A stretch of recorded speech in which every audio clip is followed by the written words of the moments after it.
Hi and welcome everybody. I did a previous video on this Timex where I did a quartz conversion. You'll notice the 1 tick per second. Vintage Timexes use some variation of this metal on metal pivot movement, which are generally very robust, but eventually that friction on metal just wears the movement out. This is a Chaumont with a quartz conversion, and you'll notice that it ticks 4 times a second. That's because it uses this, a VH31. It's become pretty popular with watch enthusiasts because it mimics the look of a mechanical watch, but you still get the benefits of a quartz. First, let me say I wouldn't do this to a watch with a working vintage movement. But long story short, I had these watches with damaged movements and I just wanted to enjoy wearing them. I decided to try the quartz conversions. I have had some success cleaning them assembled like this one is here. I've even disassembled a few and tried cleaning them that way, see if that would make a difference. And while I've had some success there, my experience is that tough as these old movements are, they just wear themselves out. If I were to judge by the corrosion on Timex cases, Timex never intended these watches to last as long as they have. The thing is that some of these vintage Timexes have some absolutely beautiful dials. It's a shame that they just have to sit in a drawer. So this was the early quartz conversion that I had done. There's nothing spectacular here. It's just a very cheap quartz movement I yanked out of a flea market watch. I think I paid $1 for. And I just slightly modified the quartz movement holder. And it really was a pretty easy fit. One little thing that I did is use this piece of double stick tape where I left one piece of the film on. So instead of sticking to the movement, it presses it down to kind of hold it in there a little more snugly. Now, while that quartz movement has been very accurate, I do miss that multiple tick per second. So I figured I'd try the VH31. And the first candidate I had was this Chaumont branded watch. It came with this EB1575. It's a single jeweled automatic movement. Clearly the construction is a little more complex than the Timex. But the problem this one had, the hairspring looked like someone had used it as a ripcord. My guess is someone was trying to regulate it, just caught the tweezers in there and damaged the hairspring. So even though it's a sort of a cheap one jeweled movement, they don't seem to be very common. Finding a replacement at a reasonable cost has been challenging, so I figured I'd see how the VH31 would work with this dial and inside this case. And you can see here I used a different method. I didn't use a plastic ring holder. Instead, I used Sugru. It's a moldable glue. It's sort of putty-like, and it hardens to not like a super hard material, but it's firm. Probably the trickiest part in all of it is making sure that the stem is going to work with your case tube and the movement. Make sure that alignment is going to operate well enough. Now, I'm not suggesting that this is the most polished method of doing this. I'm a hobbyist and I was curious, so I thought I would experiment. But I'll say that I've had this watch, this conversion done for over a year. And, because it's a quartz watch, it's not like I set it all that often, but it's been fine. It doesn't rattle around. There's minimal movement when I set the watch, when I pull the watch into the setting position, put it back into, push the stem back in. It's not refined, but it works. And reversing back to the original movement, it's actually pretty easy on this one. If you've got a running Timex, please don't do this to it. There are plenty of examples that are non-running, incomplete, that you can tinker with. And for those of you who don't know, you just pry the tabs on the dial away from the movement to separate the two. I'm just going to use this case knife here. Try. Just lifts right off once you get the tabs off. This is actually an incomplete Timex that I basically salvaged from someone I know who sells watches. I'm not entirely sure how this is going to fit. I know the case here is large enough. It's not a traditional, I think it's a newer Timex. With those that irregular shaped inner case diameter there. And I don't know if this dial ring, it's a spacer, if we'll need this, or if it will interfere with fitment. So we'll just have to see as we go.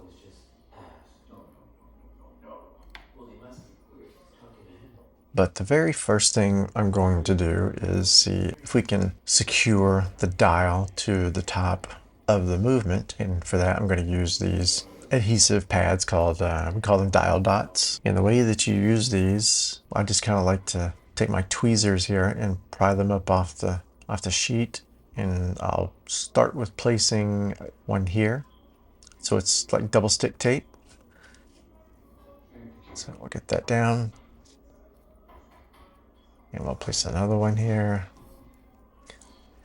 Now I don't know exactly where the dial is going to make contact on the movement, but generally it's more on the outer edges.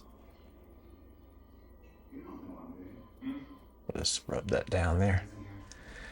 And now I'm just going to peel the top off. And when you first do this, you're thinking you're peeling the whole thing off, but it's actually a very thick top layer, I guess, that you're peeling off. And when you do lift it off, you see the little adhesive film. When you lower the dial, you want to take your time, make sure it's all centered with the 3 o'clock position in the stem and of course the center. I can tell this is not making contact. So we're going to move the dial dots to as far to the edge as I can. Come on. Okay, I think that's still going to have enough. Wow. Still going to have enough stick on these. Probably going to add some new ones in addition to these used ones here.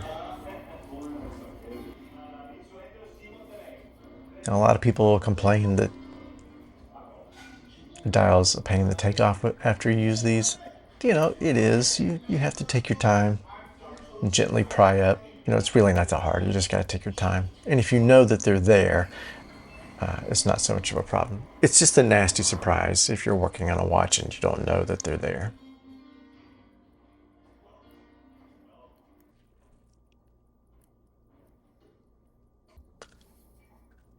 One more here, just in case.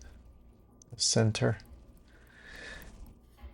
This is overkill, but I'm wondering if I did more dead center that might have some contact. So, all right.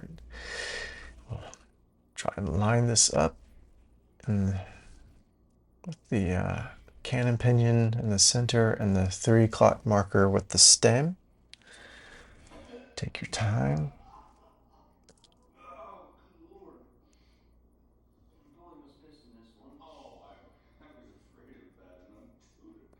Yeah.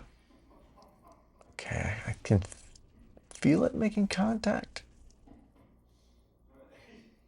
Oh yeah, it feels a lot better. I think this is, I think we got it now. Okay. So I have a variety of hands. I'm not crazy about any of them, but I'm going to pick the ones I think that will work the best, and it's these. They're a little small, but for the sake of the project, we'll carry on. And these set just like traditional watch hands. I've noticed the hands on these VH31s have taken a little more force than I expected. But, you know, just be slow, take your time. Get our minute hand, come on. This one's been a little trouble. Okay, now we get our second hand. You'll see I like to use Rodico on the tip and sort of lower it down over the movement. We'll get our battery in here. So we can see if this thing will come alive and make sure that second hand is not going to collide with anything. It looked pretty even or parallel. The VH31 won't run until you push the stem in. Well, everything looks good top and underneath. So next we'll move on to seeing how this fits in the case. I think I've got plenty of room here. I can thread it from the inside out with the stem through the inside out. The dial looks like it'll rest on that inner case profile. And that looks like it's pretty good for clearance. We'll go ahead and get the crystal in here so we can flip the movement over and work on securing it. Feels like it's dropped into the groove pretty well.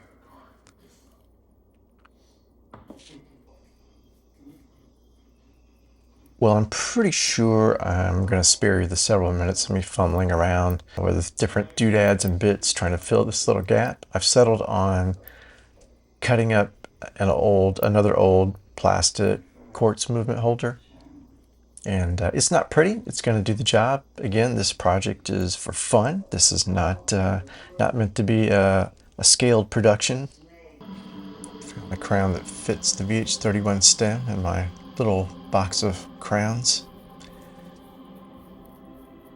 Get this guy snapped in here. Then we'll measure him. Be sure to measure twice. That way you feel twice as stupid when you have to buy another one. Here's the stem release.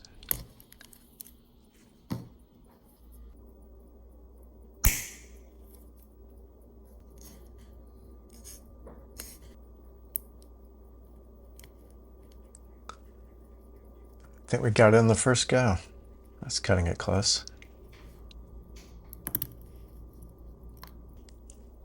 This crown isn't really a super watertight crown, but I'm going to find something here that might work with this tube and crown. I'm actually going to put a couple of these on here and hope that that will behave in there and seal up just a little bit. Snap this guy back in. Sometimes a little spin while you're threading it in helps. Okay, well, got our little pieces in here to seal not seal, but kind of keep it from shifting around. Again, it's not pretty, but it's going to do the job. You could stuff some sugru in there. You may have a better solution. I know some people do some 3D printing to kind of fill these gaps. If you have a 3D printer, you could probably have fun with that. But I think now we're ready to seal the back up and see how well it all fits together.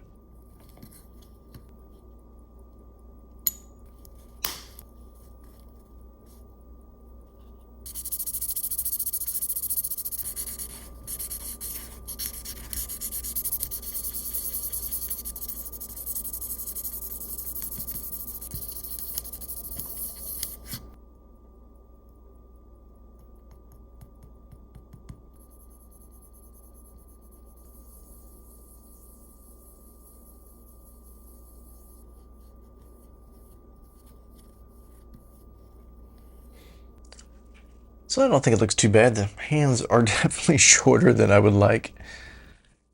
But for what we had at our immediate availability, I think it's a good proof of concept, I suppose. It is nice to see that dial being utilized. I might even order some longer hands. But look, I've got a bonus coming up. I have here yet another swap candidate. Get this open. Feisty. Now, this one's a little frustrating because this movement almost runs. I've actually had this movement completely disassembled, cleaned it, reassembled it, and it will run in one position. But despite all my efforts, I think it's just too worn. So we're going to make use of this beautiful dial. You can see here we can make it run, but there's just not enough in it And believe me, I've worked on this off and on. Snap this off and on in between projects for probably a year now. Pry these tabs up to get the movement off the dial.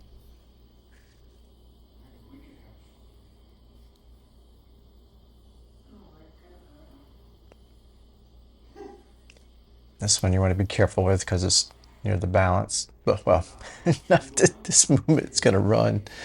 But if you're doing this with a movement that's good, you want to be careful there. Now I'm just going to pry gently to lift the dial, or lift the movement off the dial. Don't want to deform the dial, so you want to be careful. Here's our new movement, our VH31. And I'm just going to do a little test fit to see how this works over the movement. It still has that dial spacer underneath, so I don't know if that's going to work. It's got to come off.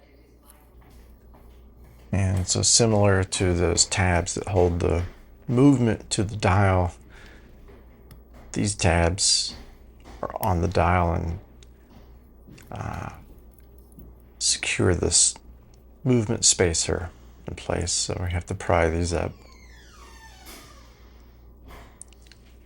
And again, you want to be careful to not put too much pressure on the dial. One, you might damage the finish. And two, you might end up bending the shape of the dial.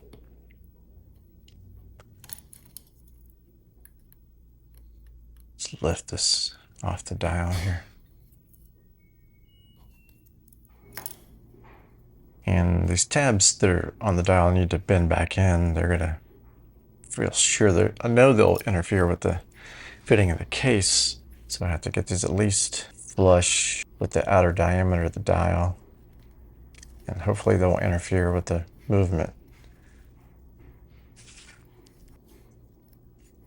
And we'll see how this feels now without that spacer. I think that'll work. Okay, so this is a little 3D printed movement ring. It's supposed to fit the VH31, and just by luck it fits this case. I did not have it custom printed for me.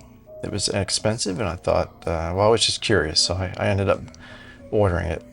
And looks like I really lucked out, because it is virtually the same diameter as the stock movement ring. Wow, that's pretty fortunate. So it is a little tall though. It has some tabs that stick up. I'll get this out of here and I'll show you. It has some tabs here that stick up on the trim.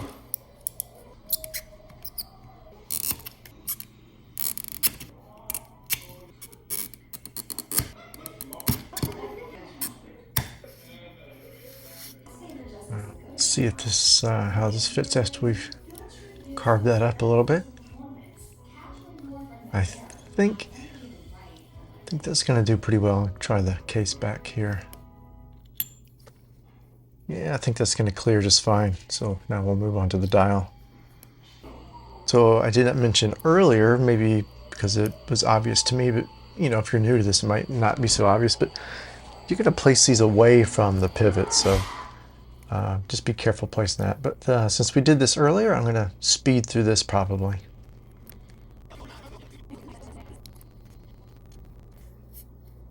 All right, now we'll just go back and remove the other side of the film here.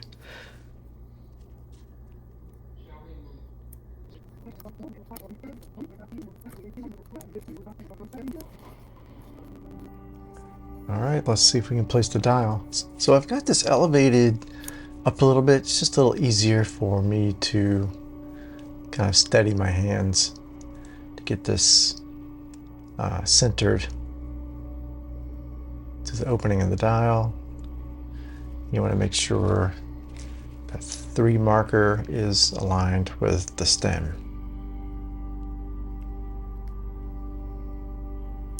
Press down.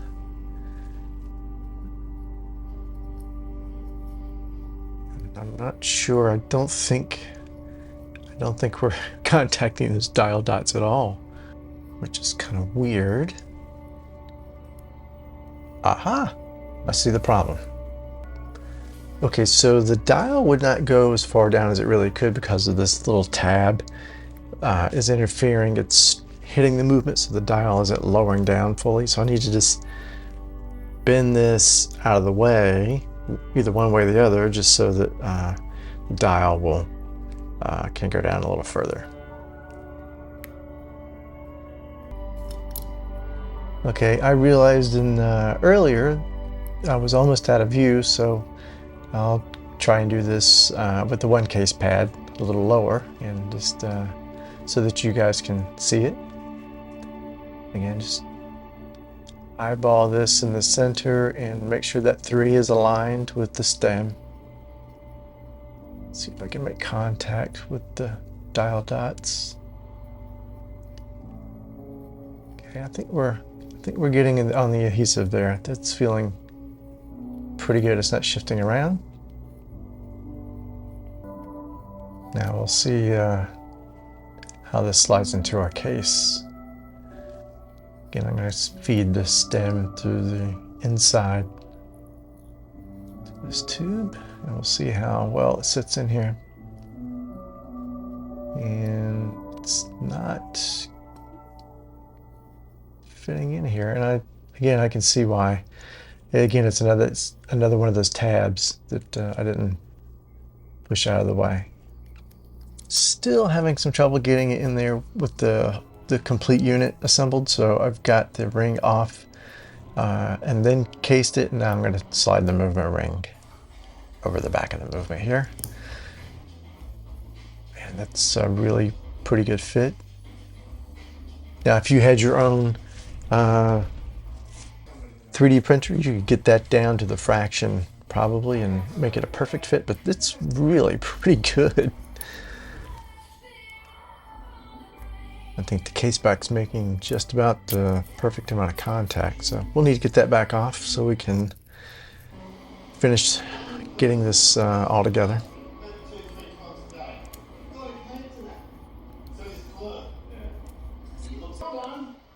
Guess we can go ahead and remove this crystal. Get down on here. Make sure we're not pinching the case any. That lifted off pretty easy. Now I do think I have a set of hands that suit this dial a little better than the matchup on the previous watch. Gets the firm press. Oh, gonna be feisty, huh?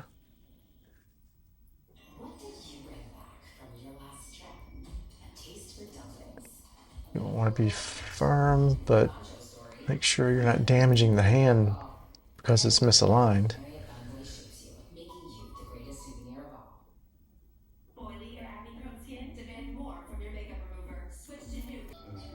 All right. Got our hour hand aligned at midnight, and now we'll press on the minute hand.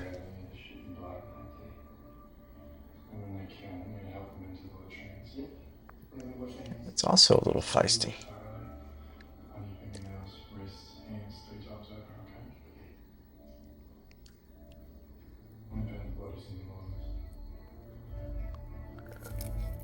All right, so check for alignment and make sure they're parallel. This is one of the trickiest things, to get this tiny little tube over that tiny little post.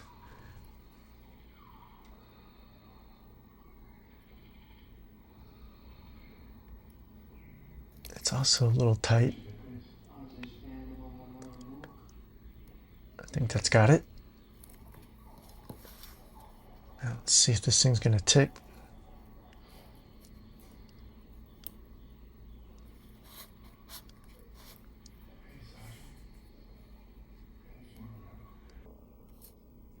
Okay, got a brand new crystal for this guy. Get our little press cinched around this thing to compress it.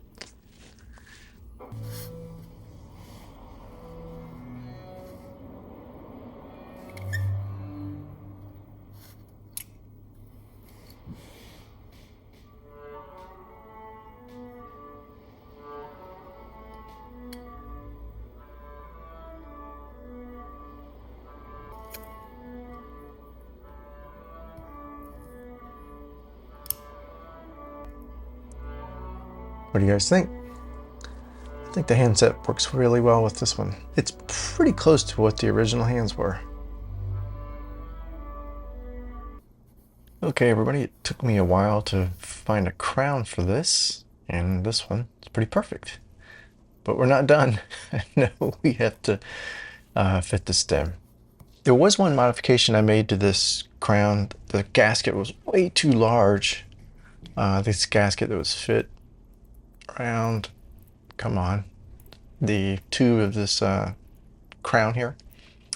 It was too large, so I had to squeeze on that smaller gasket. But we'll go ahead and screw this onto the stem and start fitting this so we can trim it down. I'm just testing the setting position. And we'll measure the distance here to trim.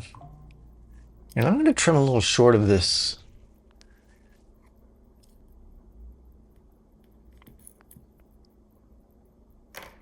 Mark it with my Sharpie.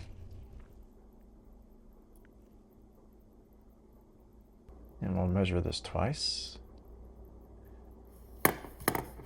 And we'll go ahead and use these to snip it.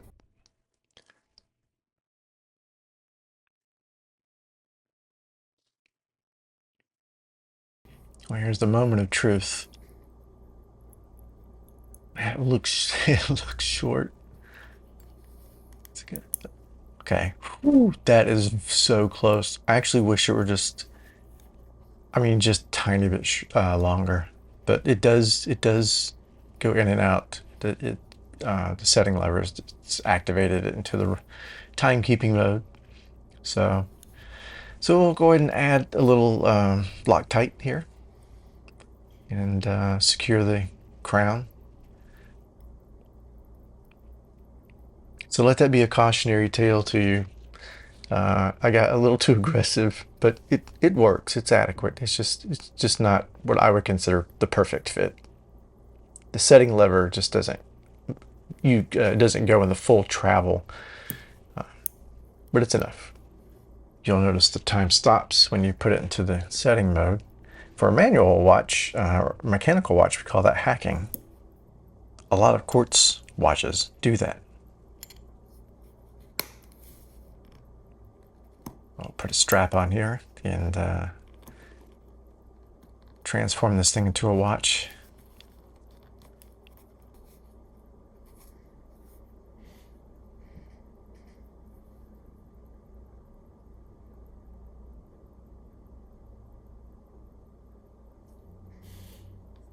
I'm actually kind of excited. It's kind of a small watch. It's like a 33 millimeter, but I can wear a 34 millimeter with no qualms at all. So I'm used to vintage watches. Well, that's 3 conversions using 3 different ways. Hope this has been interesting, if not helpful. Have to let me know what you think. I know it can be a touchy subject about, what to do with these vintage watches. As I said earlier, I really wouldn't do this to a watch with a mechanical movement that can, at least be reasonably repaired. But for a watch that might not see any wrist time otherwise, I think it's an interesting solution. That's going to be it for this video. I really appreciate you following along, and I hope to see you in the next one. Take care.